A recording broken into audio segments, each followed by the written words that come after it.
Hi everyone, it's Cindy. Welcome back to Studioloo. I'm here with day 26 of Junk Journal January, hosted by Make Journals. You can find more info in the description box.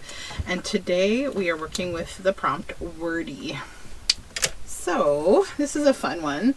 I use words in a lot of my work, be they word snippets, verses, poems, dictionary snippets, all sorts of words. Books in general inspire me a lot in a lot of different ways. I'm doing something a little bit different today though. So I'm using this, which I got as part of a bunch of ephemera from an estate auction from the personal effects of this gentleman who from about the 1950s to the late 1970s, he kept this log-style journal of everything that he bought and how much it costs. Now, don't pay too close attention to this because it will just depress you at how cheap things used to be. I really like this handwriting in pen. It's very nice. So, you know, he was 45 cents white milk and coffee, 35 cents mushroom soup, mushroom soup, 25 cents white milk for lunch, 25 cents white milk. He was drinking a lot of white milk, this man. 45 cents tuna sandwich. And then, you know, he would write down how money was spent, like $2 to bill, reason, present. So he would write down his spending basically, and it's pretty cool. So I want to use this to make some fun ephemera. And I'm actually going to go ahead and I want to cut this into 3 pieces, and then I want to use this bottom line to do something with. So I'll just get my cutter here. I'll see if it can fit in this one, this tiny cutter. I think it's going to just be too big. Yeah, it is. Okay, let me get my big one.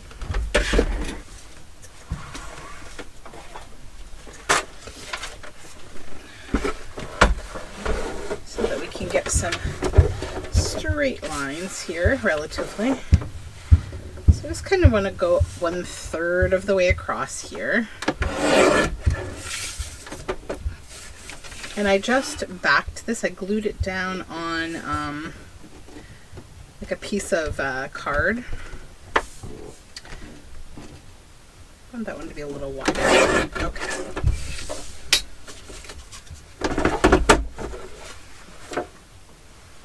And on the back of the card, I had mushed some ink around, so it gave it a bit of a nice backing. So then what I want to do is, using this line here, I want to fold right to the back and have this be like a little pocket on the back side of the piece of ephemera. I'm going to decorate the front, and then I'm going to have this pocket at the back to put like a tag or something in. And then with this piece, I'm going to make 2 little tags to go in the pocket. So for that, I will use my smaller cutter here and just kind of cut this relatively in half.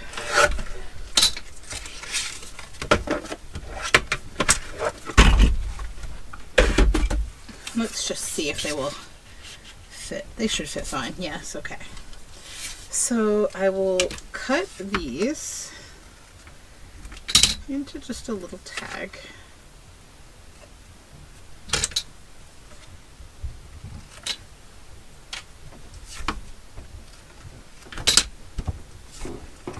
I was thinking about, you know, the kinds of things that I've experienced with words in my life, and I was like, maybe I'll share some like weird trivia with you or something, or weird things. So I remember years ago, and I'm not going to use the name because I can't remember the whole story, and I don't remember if this man was guilty or not of this crime, but I remember hearing a story that there was this man who was kind of like the community, like, I don't know, he was like the strange person in the community. I believe from having watched the story that he had some kind of actually just a learning disability, and you know, back then people didn't quite understand how all of that worked, and you know, that we need to understand people and be empathetic. So that being said, he was treated kind of poorly. So he had married a woman when he was younger, like before the war, and like this was quite some time ago. I believe this story happened around the 1940s, like when they would have been married, and then essentially what happened is that she was found deceased in their home. And before I get to that, I'm going to be embellishing with a couple of old field guides. This one is birds, and this is some leftover from a plant field guide, so I'm just going to go ahead and start embellishing. And at the end, I'm going to stitch. So anyway, so back to the story. So she was found deceased in their home, and there was like a long period of time that passed before this was reported. And so when the police finally responded to, what was happening, things had gotten a little bit grim, and there was some suspicion around her husband.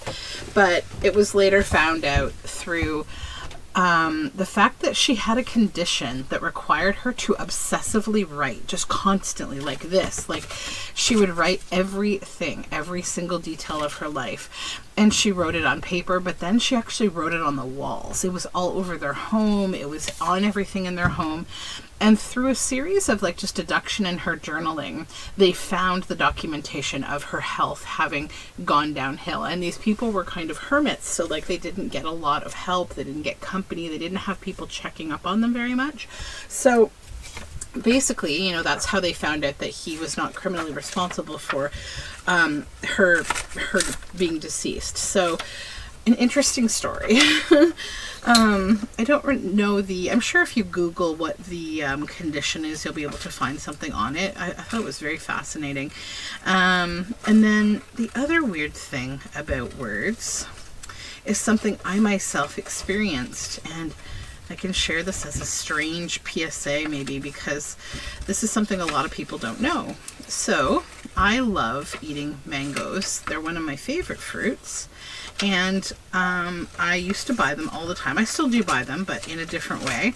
So you know how when you spend time with people, especially as a child, you can really pick up their mannerisms. Well, I spent a lot of time with my paternal grandmother when I was a child, and when we would go shopping together, she had a habit of picking up cold fruit at the market and holding it up against her cheek. It was just something she did, and I didn't even realize. I remembered her doing it, but I did not even realize that as an adult I have grown to do the same thing. So one day I was at work, and all of a sudden my lips started to tingle, and I started to break out in this rash all over my face, and then in all these different strange and random areas of my body, my legs. It seemed to get worse anywhere where your body kind of collects heat. So I ended up going, home and, thought, okay, this is like hives or something. I don't know what is going on. I'm just going to go home. I don't have any breathing, issues. So I'm just going to try to relax a little bit and not, freak out here. So it eventually went away. And, I didn't think much of it. But then it would happen again from time to time over a period of about 5 years. And it was getting consistently worse, to the point where the last time it happened, did feel a little bit breathy, like something was, preventing me from having normal breath. So I decided, all right, it's time to really address this with a doctor now. It's not just like minor hives. So then I spoke to my doctor, and she sent me for an allergy test, and the allergy test did not bring anything back. They said there's nothing out of ordinary here. The only thing that you reacted to were the triggers that we designed to make sure that the test is working and that you haven't taken, an anti-allergy medication or something. So I was like, okay. So then it happened a couple more times. It didn't thankfully get really bad, but it wasn't fun. I'll put it that way.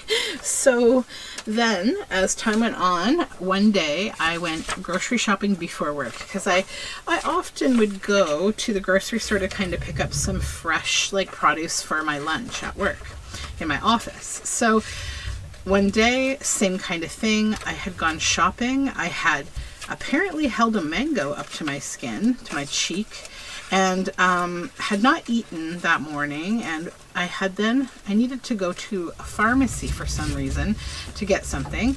And as I was walking through the pharmacy, all of a sudden I could taste the strongest taste of mango in my mouth. And I was like, that's weird. And then I felt the tingling. And then I remembered and I thought about it and I'm like, it's the mango. So then I went and did some research, and surely enough, on the skin of a mango, there is an oil called reishi oil. And it is basically an allergen producing type of, substance. And it affects actually about 35% of the population, in the same way that poison oak or poison ivy or any nightshade would affect someone, who has stumbled upon it. So the same actually can be true with cashews. So just something to note, if you have a weird allergy response and you have mango around you, potentially that could be it. Now, I'm able to eat mango still. I just make my husband peel it for me because I don't want to react. So I want to back this one on some thicker paper. There we go. Yeah, so those are the kind of weird things about... Oh, and the reason that I'm talking about mango, why does it relate to text? I forgot to tell you that. So, on this whole adventure of like misdiagnosis and trying to find out what the heck was wrong with me, at one point I developed something called dermagraphia,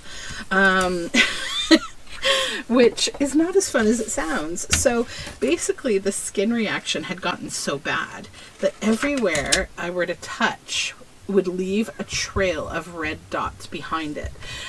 So they call it dermagraphia because derma for skin, graphia for writing. So you could literally write the word like hello on my arm and you would get this little line of bumps. Now, some people can get that from it being an immune reaction, and my allergy was becoming worse and worse and becoming like an immune system reaction. I actually could only get the rash to stop by taking prednisone steroid, which is a very, I'd say, like extreme way of dealing with really anything, but definitely like with allergies, like you don't normally need to do that, but there was literally nothing else that could stop it. So it got to quite a situation until I finally figured it out, and then I finally figured it out and let my doctor know. And it's funny because I've actually spoken with a couple of dermatologists since then who also weren't aware of this. So it's not covered like on the standard allergy test that you may have. So yeah, just be aware that mangoes are delicious, but they can also be slightly evil. Okay, so yeah, I'm going to use that there just to give a bit of a free form, kind of style to the back side of the pocket. Now I need something still for the front here. I'm going to just glue these down now that I have them hanging around here. Yeah, but text I think is really nice as a very like accessible background for making ephemera. I tend to pick up a lot of things like this from estate sales and auctions and such because I just love the personal touch. And I do have this particular digital is in my shop, my Etsy shop, of several pages of this man's beautiful writing. They're called Dietrich's logs because his last name was Dietrich, and these are his logs. And yeah, they're really nice. Okay, where is my ink? There it is. Definitely want to do a bit of inking. So I'm going to just start with the edge of this.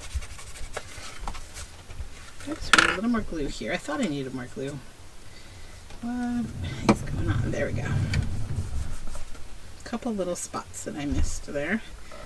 All sorts of little flips and flaps on these leaves. So just make sure that they're all down.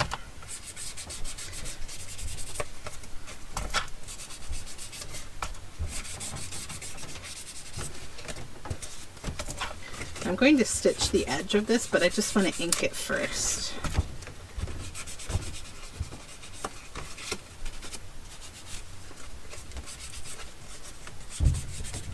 Okay.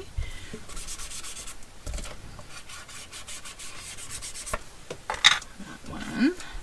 Then I need an embellishment for the front of this one, and I'll probably grab something out of the bird field guide.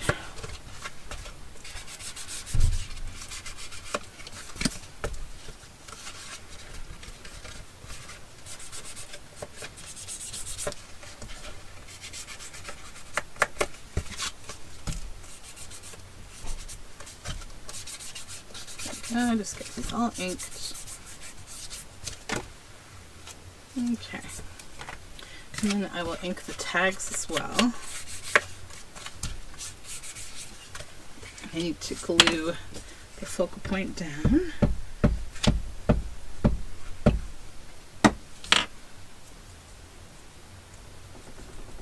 And I like these because, like, the background is so interesting that you don't have to get, you know, really super complicated in your collage, and you still have a really pretty piece of work.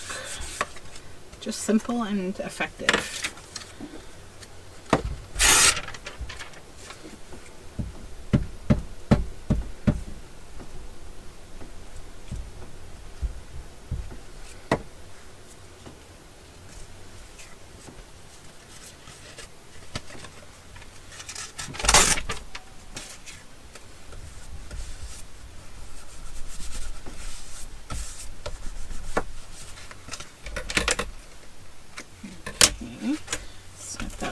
Off.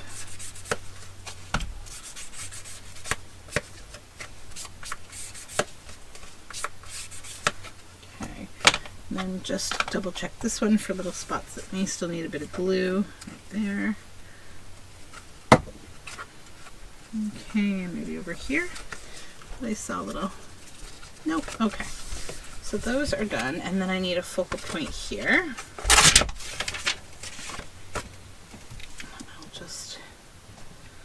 Pin this glue, get this out of the way. All right, let's find some kind of a beautiful bird as a focal point here. That's a pretty one. Maybe. A robin would be nice. Kind of a more domestic bird. Oh, a blue jay. Let's go blue jay. I love blue jays.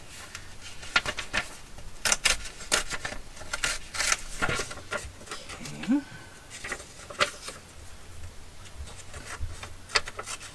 I think I'll just tear.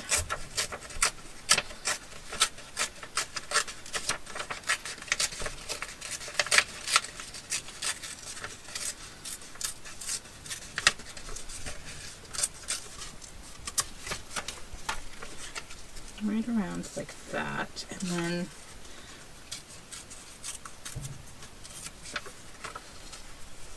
I like this little page 76. I think I'm just going to cut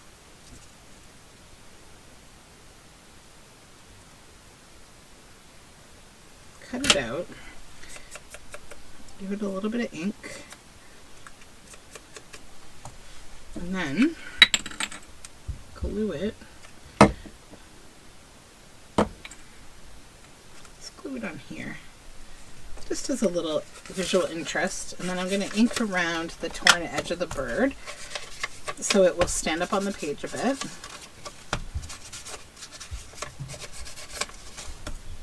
Could also layer a bit of nice like colored paper, like a green or something under it, but I don't know, I think I might just lie it on there. I quite like it just like that. I just think the text is just so nice that like I don't need to overcomplicate things. Let's get that well glued.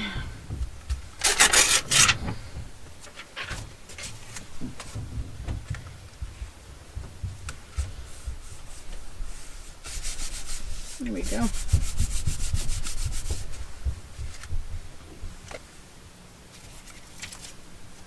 All right, and then I might also find a little something that I want to use as a tag topper on these tags. What do I have that would be fun? Maybe just something simple like this little velvet, this little bit of a velvet fabric. Let's go with that.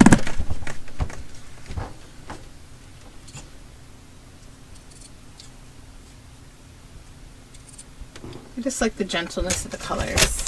So what I'll do is I will go and stitch these on and stitch around the tags.